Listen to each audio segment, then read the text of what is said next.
Olá, aqui quem fala é Michele Camargo. Vamos a mais uma aula do nosso curso de vedação industrial.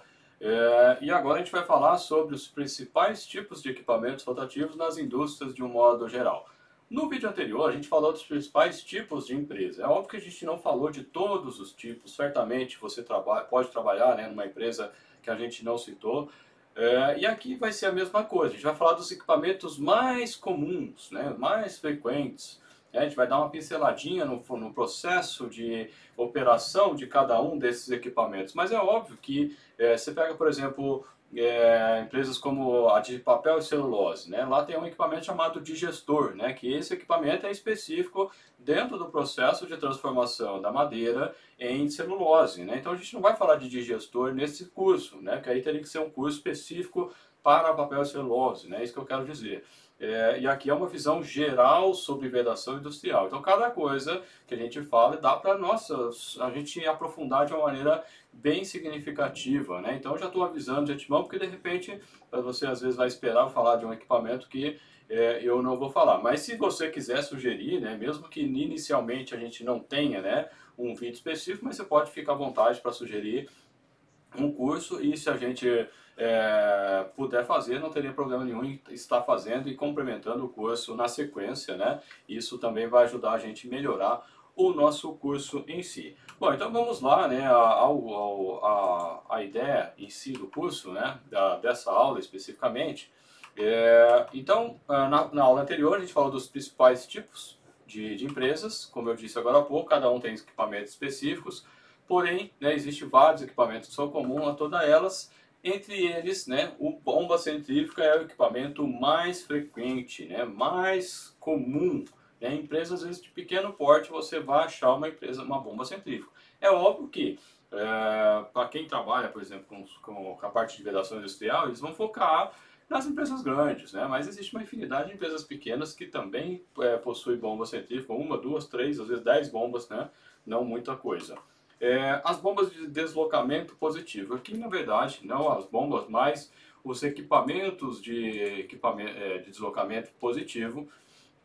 E eu estou citando aqui as bombas porque elas são as mais comuns, né, no caso do transporte, né? E aqui é de uma maneira genérica, a maneira como a gente classifica isso lá nos estudos dentro da engenharia mecânica, por exemplo. O estudo, né, de equipamentos, um deles é um tipo, né, é o chamado deslocamento positivo. Entre eles, né, estão as bombas ou os equipamentos de engrenagem, as bombas de paleta, bomba de pistão, bomba helicoidal, e por aí vai, né? Tem uma infinidade de equipamentos distintos. E qual que é a principal diferença entre uma máquina de fluxo, que seria uma bomba centrífuga, por exemplo, e uma bomba de engrenagem de deslocamento positivo? O principal ponto importante que você tem que saber em relação à diferença é que a bomba centrífuga ela vai chegar no limite, ela tem aquela limite de pressão e acabou. Já o deslocamento positivo, ela tem um ΔP específico do seu projeto. Então, por exemplo, digamos que o ΔP dessa bomba de engrenagem seja 5 bar. Se você fechar a saída, então ele começa a rodar, está com pressão zero. Se você tiver a pressão de descarga fechada, né, a conexão de descarga fechada, o que vai acontecer? Ela vai chegar a 5 bar, depois chega a 10, depois chega a 15, ou seja, a pressão vai aumentando até romper. Então, os sistemas que possuem algum tipo de bombas de deslocamento positivo, obrigatoriamente, por norma, elas devem ter uma válvula de alívio, né? Então, por isso que sistemas pneumáticos, sistemas hidráulicos possuem essas válvulas de alívio, justamente, como o nome diz, para aliviar, né? Para não ultrapassar, imagina um vaso de pressão explodindo, né? Por conta da pressão. Vai dar zica, vai dar problema com certeza. Bom, as bombas de vácuo, né? Então as bombas de vácuo, particularmente eu não, assim, dentro da faculdade a gente não estuda bomba de vácuo, né? A gente vai ter um contato com ela só trabalhando mesmo, né? Ela está mais para uma bomba de deslocamento positivo do que uma máquina de fluxo, né? Mas eu não saberia dizer ao certo assim qual é a classificação, né? Tem os reatores e agitadores e tem as turbinas a vapor e turbina a gás e os compressores de gás, né? Os compressores ou ventiladores, né? Qual a diferença entre um ventilador e um compressor centrífugo? A diferença é só a taxa de compressão do gás, né? O ventilador ele também comprime o ar, só que O ventilador, quando a gente, dentro lá da mecânica dos fluidos, tem um chamado número de Mach, e é ele que nos dá um parâmetro para dizer se o escoamento ele é compressível ou incompressível. Então, dentro do número de Mach, né, usando o número de Mach, você pode dizer entre a entrada e saída, né, do escoamento no equipamento, se aquele equipamento é um ventilador ou é um compressor. De um modo geral, assim, tá, isso eu estou falando de termos técnicos, termos de engenharia, né, se você de repente nem engenheiro mas só da área técnica, né, o que é relevante, o que tem que ser relevante para você? Normalmente, o compressor ele vai ter um diferencial de pressão bem maior do que um ventilador. E o ventilador é só com o objetivo de soprar mesmo, então o diferencial de pressão é baixo e ele vai ter um fluxo. Então, um ventilador centrífugo ele vai dar bastante fluxo, mas a diferença de pressão é pouca. Já o compressor não, a diferença de pressão pode ser significativa, 10 bar, 15 bar, 20 bar, aí depende do tipo, modelo, etc. do compressor. Bom, vamos falar agora um pouquinho sobre o acionamento, né? Quais são os acionamentos que eu tenho desses equipamentos e qual a importância disso no nosso tema aqui, que é vedação industrial. Bom, eu tenho o motor elétrico, que é a grande maioria, né? Então, por exemplo, essa bomba aqui, ela é uma bomba, eu tenho um motor elétrico, ela está montada aqui no skids, né? Isso aqui é chamado skids. Então, quando falar um equipamento em skid, é montado já nessa base, qual a vantagem, né? Você consegue tirar e colocar o equipamento da área, ele completo, né? Montar na oficina, onde você tem mais recursos, né? Um ambiente mais controlado do que montar na área, por exemplo, né? Então ele é acionado com motor elétrico, acoplado aqui por um acoplamento flexível de lâminas, né? Duplas aqui. E aí a operação dele é sem maiores problemas. Isso é a grande maioria, né, das aplicações. Ao invés de eu ter também acoplamento, eu posso ter o acionamento por correias ou por correntes também é possível. O mais comum, né, polia correia ou acoplamentos, né, esses são os mais comuns. Eu tenho a turbina a vapor e a turbina a gás. A turbina a vapor é até mais frequente do que a turbina a gás, pelo menos dentro das empresas que eu atendo, né? Então, nesse caso aqui eu tenho uma bomba de vácuo tocada por uma turbina. Então, o vapor vem, passa nessa turbina aqui, ela gira e, consequentemente, faz girar a bomba de vácuo que está aqui. Normalmente, você vai usar uma turbina que é muito mais complexo do que o motor elétrico em termos de custo também, de manutenção, etc. Quando a potência é muito grande, né? Então esses equipamentos aqui costumam ser bastante grandes, ou para aplicações de campo onde a energia elétrica não está disponível, por exemplo, né? Então isso seria um dos pontos principais aí de mudança. E o motor a diesel, né? Ele também é bastante comum. Aqui dei um exemplo, uma bomba de combate a incêndio, né? Então, aí você tem um motor elétrico, um motor a diesel aqui, e ele aciona aqui a bomba de incêndio. Eu coloquei como exemplo, né? Poderia ser qualquer equipamento, né? E também, ele aqui até acaba sendo mais usado, digamos assim, esse caso aqui, ser mais usado do que esse aqui, né? Isso para questões remotas que eu comentei, né? Que também está ligado em termos de tamanho, né? Então uma turbina aqui ela vai gerar muito mais potência em termos de ela ocupando o espaço que ela ocupa aqui, ela vai gerar muito mais potência do que um motor a diesel, né? Eu teria que ter um motor a diesel muito grande. Por isso que as embarcações hoje em dia, de um modo geral, elas trabalham com turbinas, né? E não com motores a diesel. Embora exista ainda, é óbvio, várias embarcações, vários navios com motor a diesel, mas comparado, né, o motor a diesel com uma turbina, né, a turbina ocupa um espaço menor. Bom, bomba centrífuga, agora a gente vai falar um pouquinho sobre cada tipo de operação, né, que isso aqui é importante para a questão da vedação industrial, né. Antes disso, né, por que o tipo de acionamento é importante? Só lembrando, né, só comentando. No caso aqui, eu tenho aqui duas bombas centrífugas, né, essa de incêndio e essa aqui, pode ser qualquer produto, e a bomba de vácuo, né. O que acontece? Muitas vezes o vapor, eu posso ter vazamento de vapor aqui e esse vapor poder influenciar aqui no mancal do equipamento, né? Isso acontece. Eu atendo uma empresa que o vazamento do vapor acaba influenciando, né? Contamina o mancal e aí você tem problemas, né? Então, muitas vezes o vapor aqui gerado, quando escapa, né? Ele pode contaminar aqui, digamos que seja esse equipamento aqui, a caixa de mancal e você perdeu o equipamento, né? Mais rápido por conta da contaminação do óleo por água, né? Então você tem que fazer a proteção, né? Que seriam os dois tipos de vedação que a gente tem em mente aqui, né? Que é a vedação de produto operado ou para proteção, né? Então o tipo de acionamento ele influencia também. Uma outra coisa, nesse caso dessa bomba aqui, digamos que ela seja vedada por gacheta, e aí você tem um vazamento maior, né? Então o vazamento da gacheta pode, maior que eu quero dizer, comparado com o selo mecânico. Também o vazamento do produto ele pode também contaminar o mancal, e aí você tem que tratar tanto a vedação, quanto do produto operado, quanto aqui da caixa de mancal. Bom, pensando agora na bomba centrífuga, né? Como que é a bomba centrífuga, né? Basicamente a imagem anterior que eu tenho, né? Então, nesse exemplo aqui, montado no skid, eu tenho aqui um motor elétrico, um acoplamento, e aí eu tenho a bomba aqui. Essa bomba aqui é uma bomba API, né? Eu comentei isso em vídeos anteriores, né? Onde a gente tem a diferença de bomba API para bomba ANSI. Qual que é a principal... por que eu afirmo com certeza que essa aqui é uma bomba API?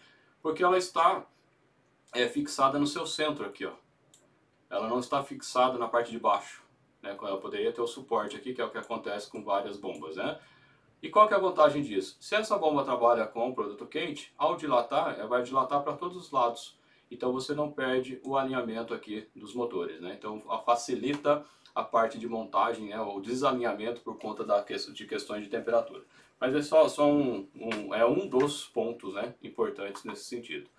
Bom, a bomba centrífuga, como eu já disse, né, é um dos equipamentos mais comuns, né, em qualquer empresa, de um modo geral, vai ter uma bombinha ou outra. Bomba de combate a incêndio, né, vai ter, com certeza. Mas, por menor que seja a empresa que trabalha com algum tipo de produto químico, ela tem que fazer esse transporte, ela vai ter equipamentos, né, às vezes poucos, às vezes muitos, mas é bastante frequente nesse sentido. E qual que é a função da bomba centrífuga? É a movimentação de líquidos, e pressurização de sistema. Por que eu fiz questão de falar que é líquido, né? Porque a bomba não bombeia gás. Então, a principal diferença, né, entre bomba e compressor é que o compressor vai trabalhar com gás e bomba vai trabalhar com líquido. Aí vem a pergunta, e daí? E daí que se você tiver um sistema que permite a entrada de gás ou de ar dentro do seu sistema, se você não fazer o escorvamento do seu sistema, a bomba não bombeia, ou o selo mecânico vai trabalhar seco por causa de gases dentro dele. Então isso é importante. O pessoal chama isso de vent, né, do inglês, vent mesmo, como se fosse de ventar, né, só que é abreviado, né, seria vent, abreviado, sem o i aqui, né, vent, que é a do inglês, né, acabou ficando o i aí, sem que não tem, né. E aí o pessoal chama até na operação, às vezes o pessoal fala, tem que ventar a bomba, né? O pessoal pensa que é por conta, que o pessoal pensa que é vento, isso aqui. O pessoal pensa que é por conta do termo ventar, né? De vento, né? Não, o vento vem do inglês, que é o equivalente ao escorvamento que eu comentei agora há pouco. E também serve para pressurização de sistemas, né? Ou vou movimentar o fluido de um reservatório para outro, ou vou pressurizar um sistema. Às vezes o circuito em si, hidráulico, é pequeno e o objetivo é só manter o sistema pressurizado, né? Essa é uma das coisas. E isso aqui é mais adequado, como eu disse, para líquidos mais de baixa viscosidade, né? Alta viscosidade, líquidos pastosos, mais pastosos, a bomba centrífuga vai ser um problema, né? Então quando você tem aplicações onde a viscosidade ela é muito alta, aí você acaba partindo para equipamento de deslocamento positivo, entre eles as bombas helicoidais, que eu vou falar logo mais. Então, fluidos pastosos, né, que já são, por exemplo, um dos clientes que eu atendo, ele trabalha com PVC. Lá no final do processo, ele tem um monte de bomba de PVC, de helicoidal, empurrando, né, trabalhando com esse produto, e é literalmente uma moçoroca, né, é um material mais para seco do que molhado, né? É um pastosão mesmo, né? Então não adianta botar a bomba centrífuga ali que ele vai dar problema com certeza, né? Bom, e o que é mais importante da bomba centrífuga é a sua operação, né? Principalmente para bombas, para a questão do selo mecânico. Existe um termo que o pessoal fala que é o BEP. A bomba tem que trabalhar no seu BEP. O que é o BEP? O BEP é o Best Efficient Point, ou ponto de melhor eficiência, se a gente for traduzir para o português. Aí vem a pergunta, e daí? Embora, né, você tenha a curva da bomba, que é essa azulzinha aqui, que está aqui como head pressure, né, que é a curva de, se se fosse traduzir seria pressão de cabeça, né? Mas não faz muito sentido no português, mas é a altura manométrica que a gente chama em português, né? Então você tem à medida que você aumenta a vazão, a altura manométrica diminui. O que a altura manométrica tem a ver com o equipamento? Tem tudo, é a pressão que o equipamento vai gerar, né? Então quanto maior a altura manométrica, que normalmente é dado aqui, ó, metro de coluna d'água, que é uma bomba d'água, mas pode ser metro de coluna de líquido, não importa, né? Metros aqui. É uma pressão medida em metros, né? Que lá da mecânica dos fluidos a gente chama de carga de pressão, né? Isso aí a gente fala em mecânica dos fluidos.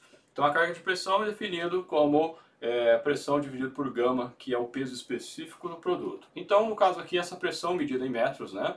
Aí você consegue calcular o equivalente em bar, em PSI, em Pascal, enfim, né, com a pressão que você tiver necessidade, né? E aí o que acontece, né? Quanto maior a altura manométrica, maior é a pressão final que você tem. Então, o que tem que ter em mente, né, que o pessoal confunde, é que a bomba centrífuga ela tem um motor. Digamos que a bomba centrífuga ela tem um motor de 100 HP, ou 100 cavalos, né? HP e CV é diferente, mas é quase igual o valor, né? Eu não lembro agora de cabeça, mas numericamente é bem parecido. E aí digamos que você tem um motor de 100 cavalos, né? E aí você tem uma determinada pressão. E aí às vezes o pessoal quer aumentar a vazão mantendo a pressão. Não tem jeito, isso não funciona, não dá. Por que não dá? Porque você tem a energia do motor elétrico, a potência do motor elétrico, ela vai ser transformada em duas variáveis, pressão e velocidade, que está relacionada com a vazão do escoamento. Então se você tem uma energia fixa e quer transformar isso em duas variáveis, se você aumentar a pressão, você diminui a vazão, não tem como, né? Você aumentar a vazão e aumentar a pressão ao mesmo tempo. Como que eu faço isso? Tem que mudar o motor elétrico, porque a energia é a mesma. Se você tem uma energia elétrica e você vai dividir ela em pressão e em energia volumétrica, de vazão, né, que traduz pela velocidade lá, tecnicamente é velocidade, mas a velocidade está relacionada com a vazão. Então, se você vai entregar essa energia, vai dividir ela numa parte de pressão e de uma parte de vazão, se você aumenta uma, a outra tem que diminuir, porque a sua energia ela é constante, né? Você não tem como alterar isso. Bom, dito isso, é essa curva, a explicação dessa curva aqui. E aí, o que tem a história do BEP? Embora, teoricamente, a bomba centrífuga você possa operar ela em qualquer ponto dessa curva, digamos, eu quero uma vazão aqui, digamos que aqui seja a vazão de qualquer coisa, 1 litro, 1 metro cúbico por segundo, por exemplo. E aí eu vou ter essa pressão equivalente aqui. Digamos que a pressão aqui seja 10. Bom, eu quero trabalhar nesse ponto, eu posso? Teoricamente, sim, eu posso trabalhar. Não teria problema. Teoricamente. Ah, mas eu não quero 1, eu quero 3 agora. Digamos que aqui seja 3. Aí eu vou subir e vou ter essa pressão. Digamos que a pressão cai para 8. Bom, posso trabalhar nessa pressão? Posso, também não tem problema nenhum. Quero trabalhar agora, ao invés de aqui, quero trabalhar, sei lá, digamos que aqui é 10. Nesse caso, a pressão cai, sei lá, para 2. Posso trabalhar? Teoricamente pode, mas na prática, quando você se afasta muito do ponto de melhor eficiência, primeiro que a eficiência ela mostra o quanto de energia que você está consumindo, né? Então quanto maior. Aqui você veja que você tem um ponto, esse ponto aqui, relacionado à eficiência, você tem a potência, essa curva verde aqui. Você tem um consumo intermediário aqui. Se você está nesse ponto aqui, por exemplo, você está com uma eficiência baixa e um alto consumo, né? Então o que o equipamento entrega é muito ruim. Então, na prática, você tem que trabalhar próximo do BEP. Então, digamos que existe uma faixa, né, aqui do BEP, né, aonde você pode trabalhar. E aí, o que acontece se eu trabalhar na prática agora? O que acontece se eu trabalhar fora do BEP? O equipamento ele tem a chance de cavitar mais facilmente, ele vai vibrar com uma frequência, uma facilidade maior, e ou seja, ele vai ter um comportamento operacional muito ruim. E esse comportamento, quando você tem problema de cavitação, a cavitação ela gera problema de ruído no equipamento, ela gera, como posso dizer, ela prejudica fisicamente o equipamento, ela causa erosão por cavitação. Eu vou até fazer, vai ter um dos vídeos que a gente vai falar extra, que eu vou falar sobre cavitação. Além disso, ela vai gerar uma vibração. E essa vibração, se eu estou trabalhando com o selo mecânico, vai normalmente quebrar o selo mecânico. Então você vai ter um prejuízo do comportamento, vai ter um prejuízo de operação por conta de trabalhar fora do BEP. E isso é mais comum do que você imagina, né? A gente já pegou casos, por exemplo, que a gente olhava, era uma buta de uma bomba para trabalhar nessa região, como se fosse o exemplo meu aqui, né, nessa região aqui. Então o que acontece? O equipamento quebrava toda hora quebrava o selo mecânico, o pessoal botava a culpa no selo mecânico. E na verdade era um equipamento que estava muito grande para a aplicação que ele ia usar, né? Ou seja, consequentemente, o pessoal botava a culpa no selo, mas não tinha nada a ver com o selo. E aí a resposta, inclusive, do pessoal falou, sempre foi assim, né? Então, quer dizer, já faz 20 anos que existe essa bomba e faz 20 anos que está errado, né? Não é porque existe há muito tempo que você tem que continuar com a operação. Então, trabalhar no BEP, próximo do BEP, é extremamente importante para o desempenho, principalmente do selo mecânico, né? Então, a gente vai falar um pouquinho de gacheta logo mais.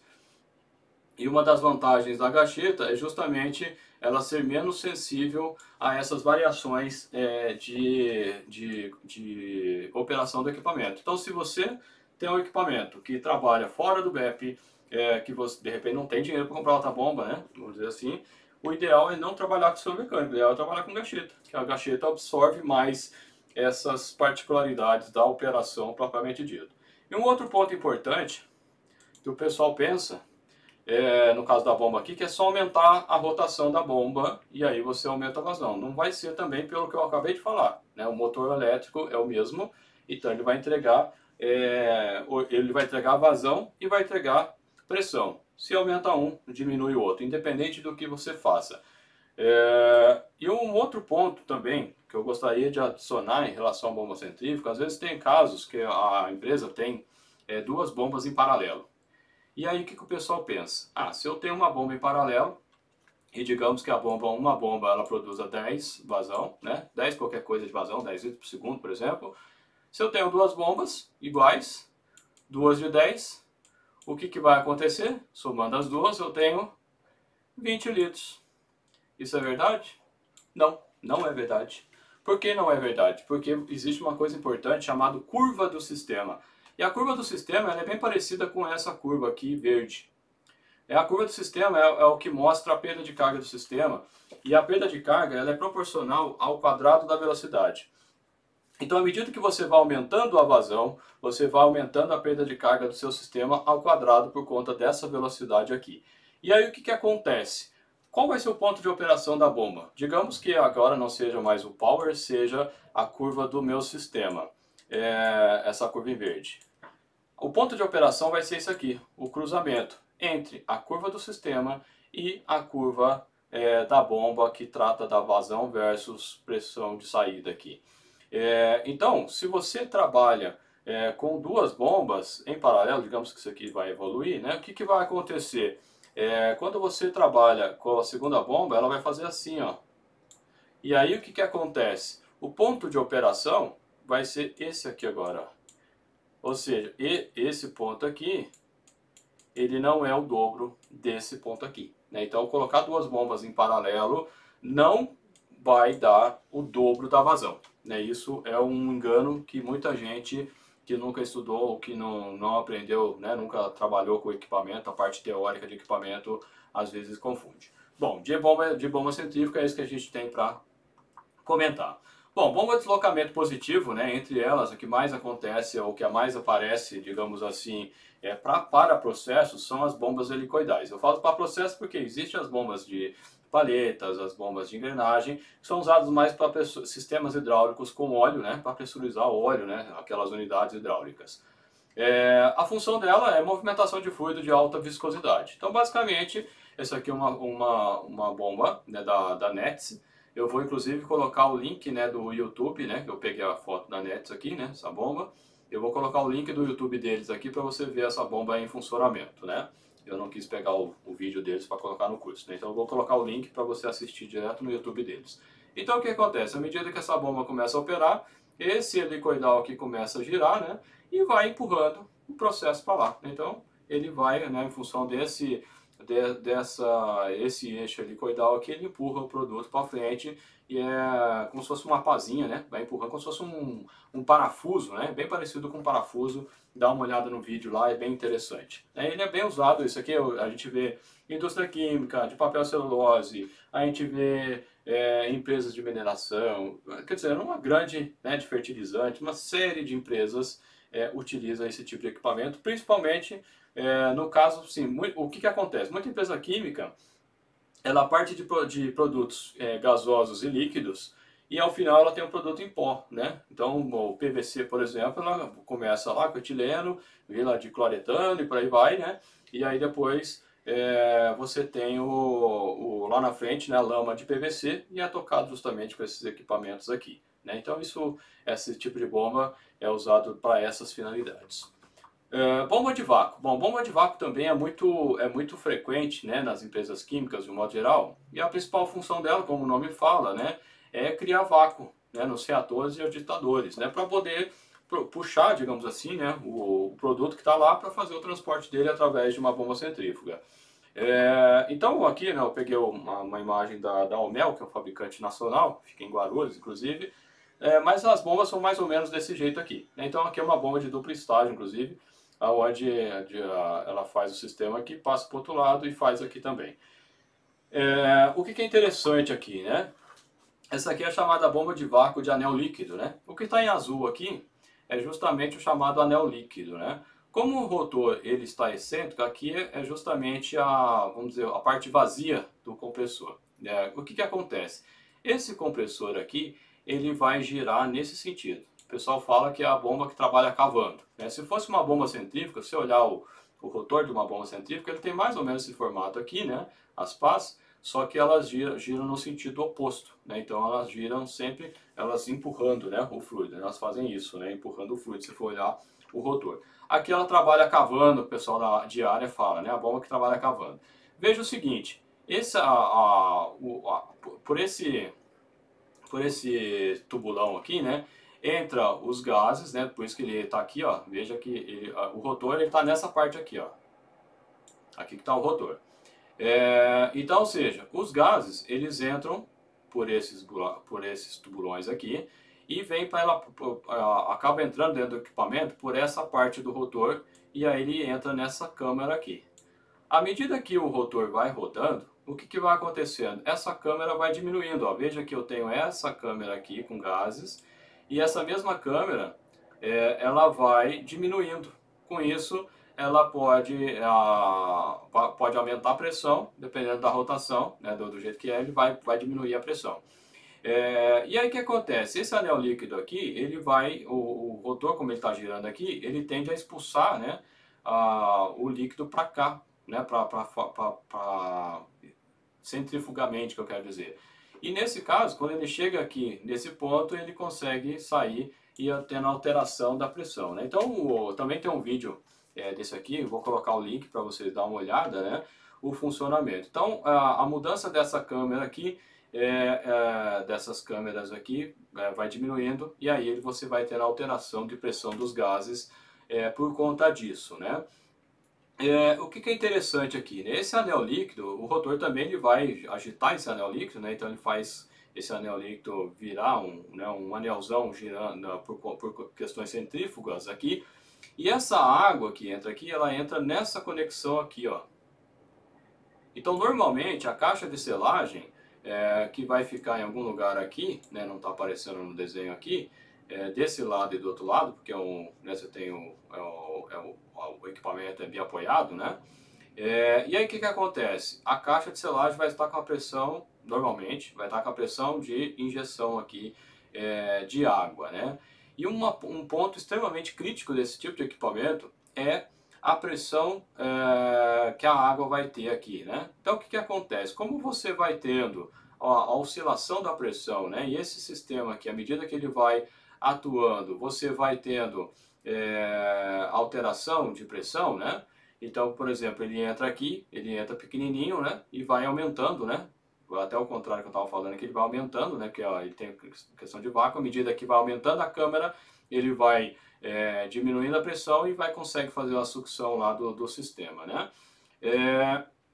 E aí, vai chegar uma pressão máxima aqui, que vai acontecer, ou melhor, mínima, né? Que a água ela vai vaporizar, e aí você tem cavitação nessa bomba. Então, um dos pontos críticos das bombas de vácuo é o problema de cavitação. E a cavitação vai gerar trepidação no equipamento, vai gerar ruído, e se for uma bomba selada, né, com selo mecânico, você vai ter problema. Eu, particularmente, já tive casos em que eu recomendei ao cliente que usasse gacheta, porque enquanto ele não resolvesse o problema de refrigeração, essa água que vai entrar aqui, ela tem que entrar numa determinada temperatura relacionada com as pressões que vão estar atuando aqui nesse equipamento, né? É isso que tem que ficar claro nesse funcionamento, né? Então, o que é crítico numa bomba de vácuo é a questão da cavitação, da pressão da água e da temperatura da água que eu estou injetando aqui.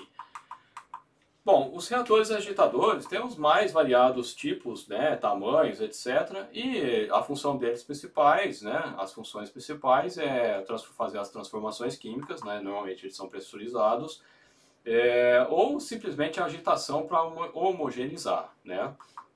Então eles são reservatórios grandes, né, nesse caso aqui é um reservatório com acionamento superior, e aí ele tem esse sistema de giro aqui, né? Então essas pás aqui vão girar e vão agitar o produto que está aqui dentro, né? Então com a agitação, se for, né, para um reator propriamente dito, né, que vai reagir, né, os produtos para transformar em outra coisa, a agitação ela acelera, digamos assim, a reação acontecer. Consequentemente, você vai fazer a reação em menos tempo, né? E aí vai ganhar produtividade. Aqui um outro tipo, né, que eu só tenho pás embaixo, né? E aqui um exemplo de um cliente que eu atendi, né? Aqui já é um reservatório, já é um reservatório pequenininho, né? Numa farmacêutica que eu atendi. E aí o acionamento aqui é aqui em cima, ó. Veja que é aqui. E aqui que vai, no caso, iria o selo mecânico e ele vai fazendo o seu trabalho aqui, né? Então já é um reservatório pequeno, né? Existe de vários tamanhos, né? Tanto pequenos quanto grandes, né? Empresas químicas, né? Normalmente são bem grandes esses reservatórios aí, são vários, né? As empresas que eu trabalhava tinha uns 30, por exemplo, aí que eu atendi já tinha uns 30.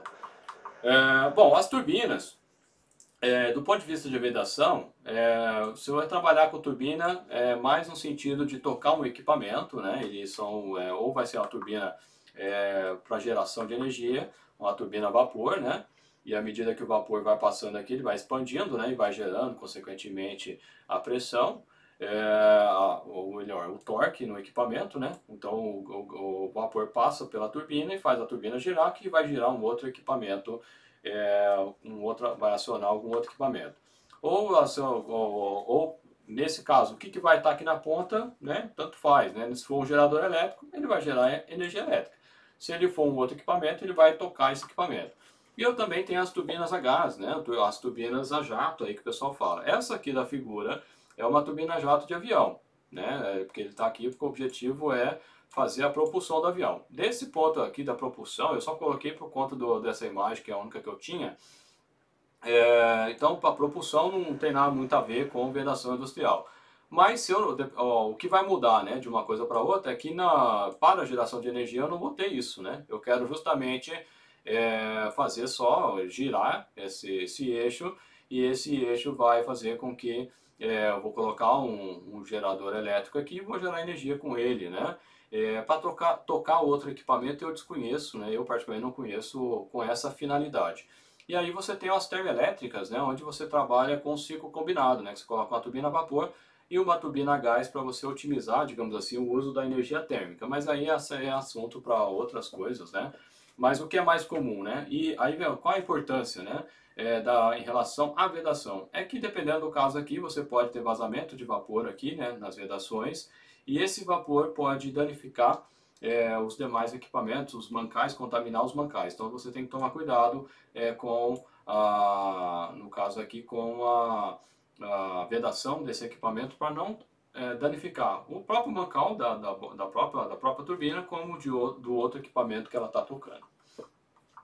Bom, os ventiladores compressores, né? A principal finalidade é você aumentar a pressão do gás, né? Aí você tem os compressores, e no caso também de causar movimentação. Nesse caso aqui, por que eu coloquei ventilador barra compressor? Essa imagem aqui, eu posso usar ela tanto para exemplificar um ventilador centrífugo quanto um compressor centrífugo, né? Então o que acontece? O gás ele entra aqui e sai aqui centrifugamente, digamos assim, né? Sai de forma centrífuga. E por que eu estou falando que eu posso usar? O que vai mudar, né, de um para outro é o ΔP. Né? Então o ventilador, como eu já comentei, né, ele tem um diferencial de pressão mais baixo quando comparado com o compressor. Então, no caso, os compressores, né, além de aumentar, os centrífugos, né, os compressores centrífugos, eles são usados quando eu demando, né, uma vazão muito grande, né. Aí existe um gráfico lá que você mostra alternativo de parafuso, centrífugo e por aí vai, né, mostrando onde que está a aplicação de cada tipo desses de compressores, né. E no caso então são compressores que vão ter alta vazão e também vai ter um diferencial de pressão significativo. Já os ventiladores, a variação de pressão não é tão significativa assim, e eu vou ter uma vazão grande, né? Comparado com um ventilador axial, o ventilador centrífugo ele tem uma vazão maior, né? Ele consegue dar uma vazão maior no sistema. Então assim, por que assim é importante? Primeiro que eu estou trabalhando com gás, e se eu estou trabalhando com gás e esse gás ele tem os riscos, né? Pode pegar fogo, pode matar alguém, aquela coisa. Eu tenho que trabalhar aqui na região, aqui não aparece, aqui no caso a caixa de selagem aqui, né? Eu tenho que trabalhar com um sistema de vedação mais rígido aqui, né? Mais robusto, para você não ter vazamento de gás e, consequentemente, né, ter problemas sérios de operação. Bom, pessoal, chegamos ao fim dessa aula. Se você tiver alguma pergunta, se tiver alguma dúvida ou alguma sugestão, você pode colocar aqui embaixo no vídeo e também mandar por e-mail, né, ou contato@engenhariacia.eng.br ou via WhatsApp 11 98482 7250. Beleza, pessoal? Um abraço, a gente se vê na próxima aula.